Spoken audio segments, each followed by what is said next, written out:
Fire Emblem Awakening boasts some phenomenal music, with plenty of pieces to love throughout the game, but the crowning jewel of the soundtrack is undoubtedly Don't Speak Her Name. Around halfway through the game, the queen of our hero's country, named Emmerin, is captured by the enemy army, and her brother Chrom, the leader of the band of warriors that you direct throughout the game, races back to the country's capital in an attempt to save her. The enemy king uses Emmerin as a hostage, trying to extort the sacred fire emblem from Chrom by threatening to kill his sister if he doesn't comply. Before Chrom has a chance to make this impossible choice, Emmerin takes matters into her own hands and dives off of a cliff, sacrificing herself to protect her nation's sacred relic and prevent Chrom from having her blood on his hands. The level that follows has our main cast of warriors, called the Shepherds, trying to break through the enemy forces to retreat from the capital, staving off the grief and despair of losing their queen long enough to try and survive the frantic battle at hand. Don't Speak Her Name is the piece that scores this level, and we're going to check out how it symbolizes the conflicting feelings of rage, grief, and sense of duty pulling Chrom in multiple directions, as well as how the following pieces that close out this chapter of the game take that main emotional conflict and bring it to a successful resolution. We start off with Chrom's fury towards the enemy kingdom, with these ferocious piano arpeggios exploding up above rising string pads.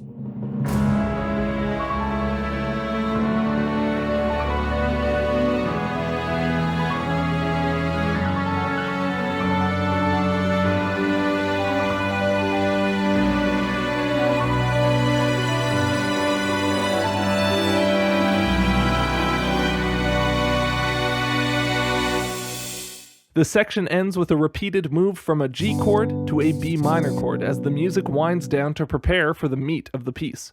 Keep this chordal relationship in mind because it'll play into an important moment of the piece later on.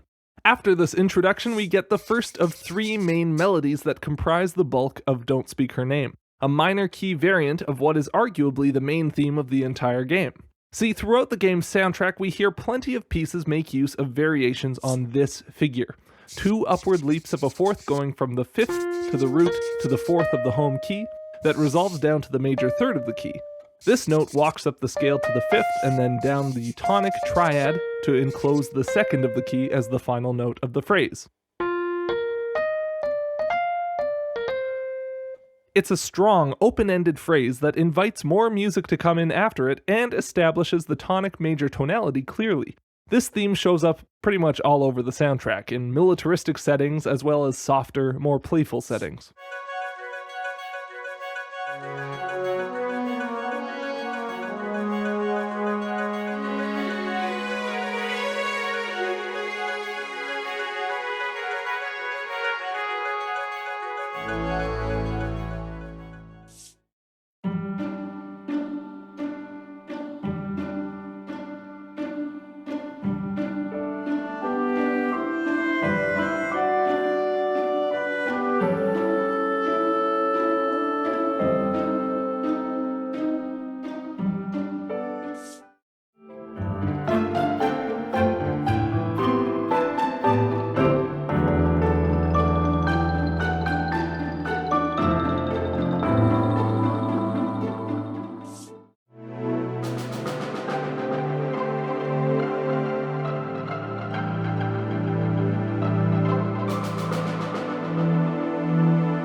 Don't Speak Her Name takes this melody and moves it into a minor key, starting off by walking up a minor triad rather than a stack of fourths, and then outlining the flat 7 triad, in this case an A major triad in the key of B minor, as a way of moving away from and then resolving to the tonic B at the end.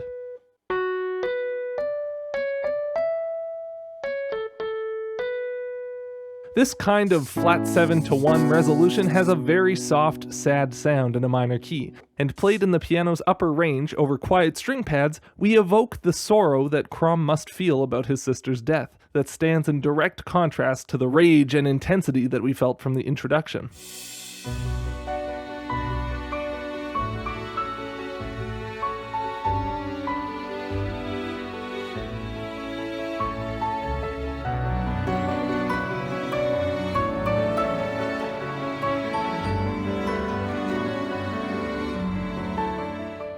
The triplet arpeggio accompaniment that undergirds the whole section clashes rhythmically with the straight eighth notes of the melody, adding to the sense of confusion and conflicting emotions throughout the piece. The following few sections showcase these conflicting feelings battling for dominance in Crom's mind as he tries to grapple with the situation at hand, with the subdued piano-led theme building up through multiple sudden key changes to a more and more frantic place. We move from the key of B minor to D minor to F minor, each a chromatic mediant relationship from one to the next, which feels pretty jarring to launch into with no preparation. We also see the introduction of a counter-melody that I consider the second of the main three themes that make up Don't Speak Her Name. I consider this melody to be the grief theme, symbolizing Crom's sudden loss.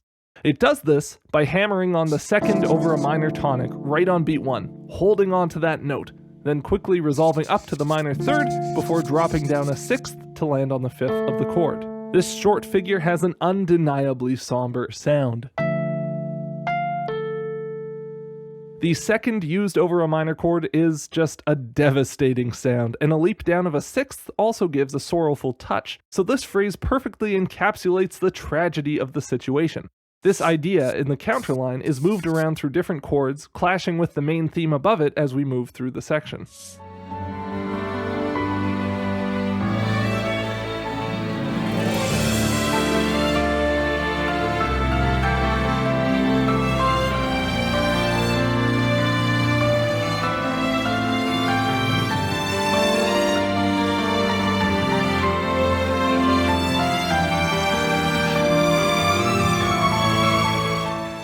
Notice how the triplet arpeggio accompaniment continues in the piano's left hand, but it clashes even more noticeably against the rhythm of the string counterline. The sudden modulation to F minor puts Crom's duty to his troops at the forefront of his mind, with the addition of horns and a charging triplet rhythm in the low strings bringing a militaristic sound to the music.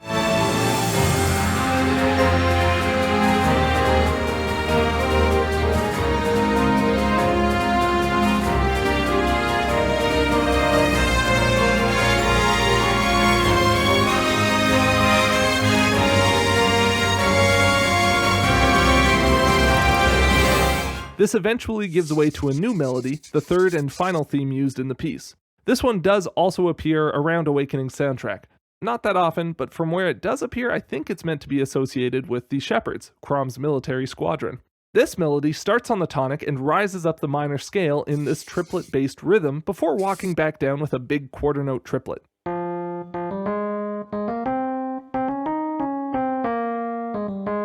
The way that the rhythms here line up with the triplet accompaniment for the first time, combined with the harmony emphasizing this pretty D-flat major 7 chord, gives this section a hopeful feeling. A sense that, in spite of everything, Crom and the Shepherds can make it through this battle.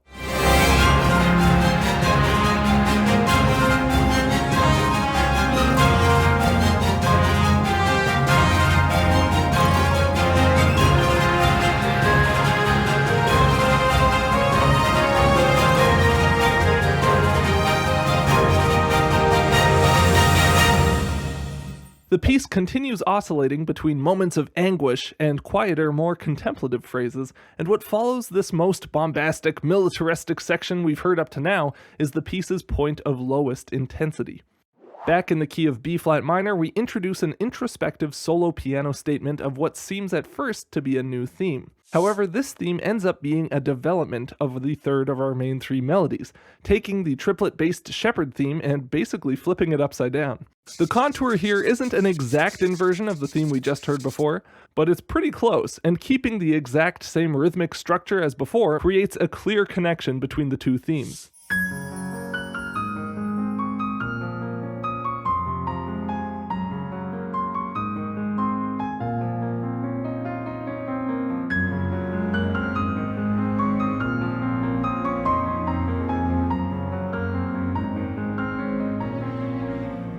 I like to think of this reprieve from the heartache and orchestral largesse that dominates a lot of the tune as meant to represent Crom's memory of his sister Emmerin.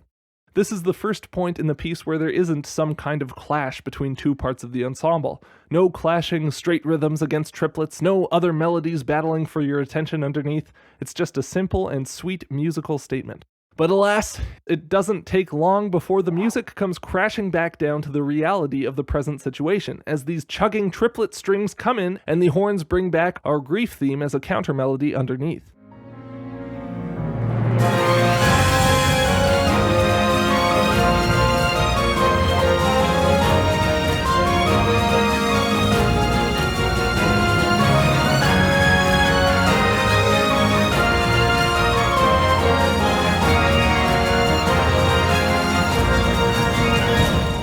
As we head towards the piece's climax, we get a reintroduction of the material that introduced the piece in the first place. After these big quarter note triplet chords that grab our attention, we build through a steadily rising chord progression with this embellished scale walk-up, taken straight from the introduction of the piece.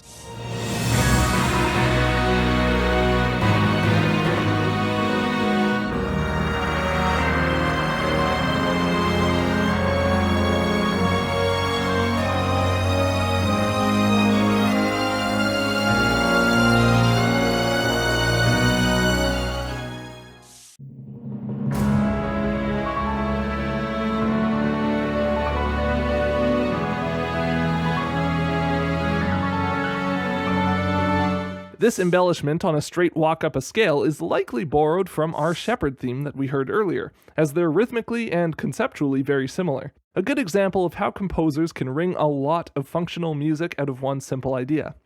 Anyways, this transition section builds up to a breaking point and then levels us with a pair of devastating E flat minor add 2 and C flat major 7 sharp 11 chords. This mirrors the G to B minor add 2 movement that concluded the piece's introduction, but flipping the order of the chords makes them sound so much more tragic.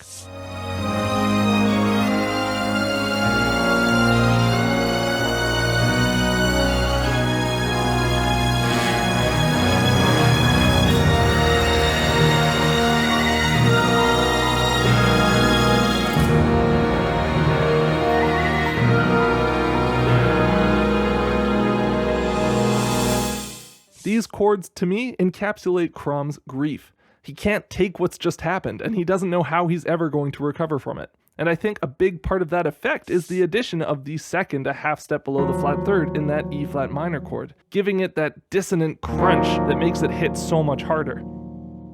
A lot of video game music avoids big shifts in dynamic or intensity with the understanding that the music is supporting the gameplay on screen, and any massive shifts in emotional intensity could draw too much attention to the music to the point that it detracts from the game as a whole. Don't Speak Her Name doesn't worry about this, using a massive dynamic range and drastic shifts in intensity, and it's because of this that this part of the story has such a strong impact. 10 years after playing through this game myself, the only part of the plot that I could still remember, prior to researching for this video, was this moment of Emmerin's self-sacrifice. After the level is finished, the shepherds escape the clutches of the enemy army and find refuge in the neighboring allied kingdom. Finally, getting a moment to grieve, Crom gets hit with the full weight of everything that's happened, expressed musically to us through a piece titled, "And What If I Can't? What If I'm Not Worthy of Her Ideals?" This piece is a fuller exploration of the grief theme that we heard used as a counterline throughout Don't Speak Her Name. And without any other melodies on top of it to distract us, we can hear just how devastating this melody is on its own.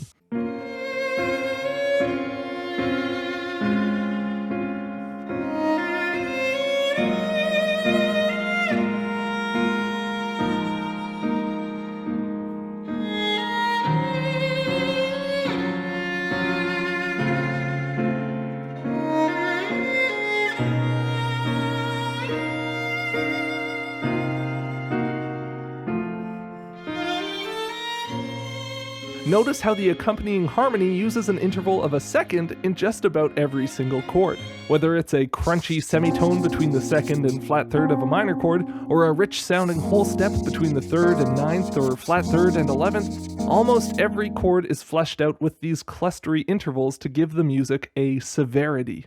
Also of interest is the reharmonization of the triplet-based shepherd theme that we saw in Don't Speak Her Name, used as an intro for And What If I Can't, but in a decidedly less heroic setting than we heard it before.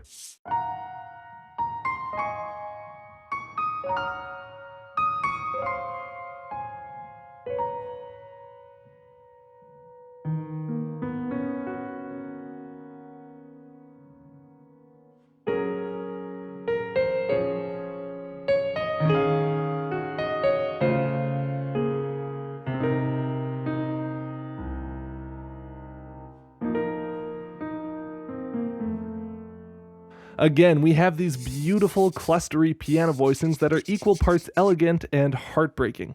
I find this sharp 5 to 6 move over this D-flat chord to be particularly powerful.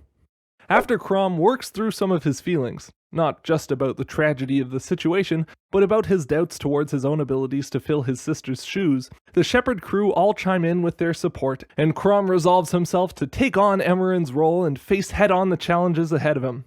The music changes to a new piece, Dry Your Tears, Love, and here we get a musical allusion to Crom's resolved feelings. The theme used here is once again the minor variant of the Awakening main theme, the same melody that led Don't Speak Her Name, and that carries with it all of the emotional baggage of that piece. But in Dry Your Tears, each minor phrase ends with a Picardy third in the harmony, which is when the music resolves to a chord that would be minor, but inserts the major third instead of the minor third.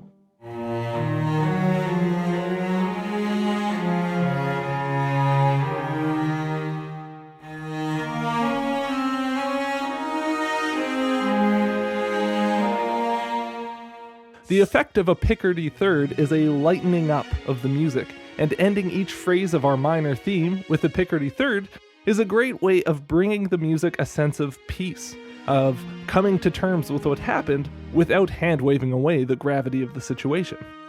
More than this, though, the Dry Your Tears theme mimics a piece called No Reaction, Was I Wrong Then?, which plays during the cutscene just before the level we've been talking about, where we see Emeren choose to fall to her death. This earlier version is played on a harp, but it uses the same approach of taking the game's main theme, turning it into its minor version, and then ending each phrase with a Picardy third.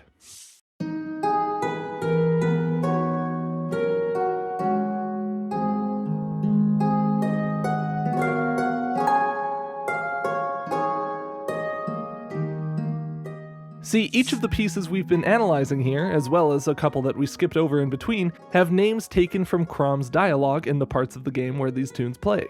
This points to how each piece is written from Crom's perspective, trying to capture his emotional state as we move through the level. This earlier cutscene theme, though, is named No Reaction, Was I Wrong Then?, a line that Emeren says as she's about to plummet to her death. No reaction. Was I wrong then?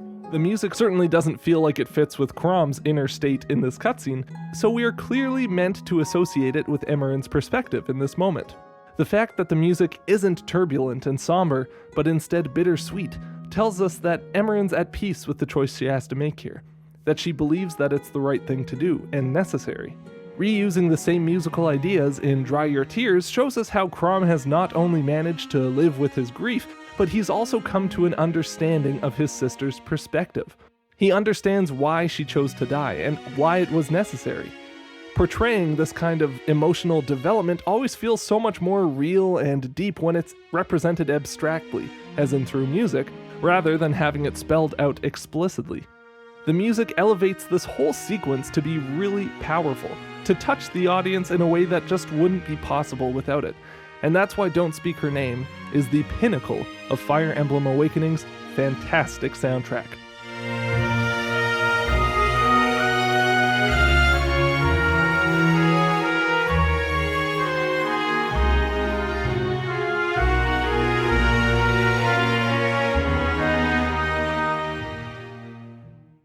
I hope you enjoyed the video. Big thanks to my patron Kenneth Ventura for requesting I cover this piece. If you enjoyed the video and want to support the channel, you can join Kenneth by contributing to my Patreon page. $5 and up patrons get access to all of the transcriptions I've ever made for any of the videos I've ever put on YouTube, including, of course, the ones you saw in this video. I'm also selling physical CDs of my album, Let's Play, which is a GameCube tribute jazz fusion album, available now on my Bandcamp page, linked in the description. If any of your grandmothers still listen to music on physical CDs, be sure to buy one for her now. Thanks so much for watching, and I'll see you all in the next one.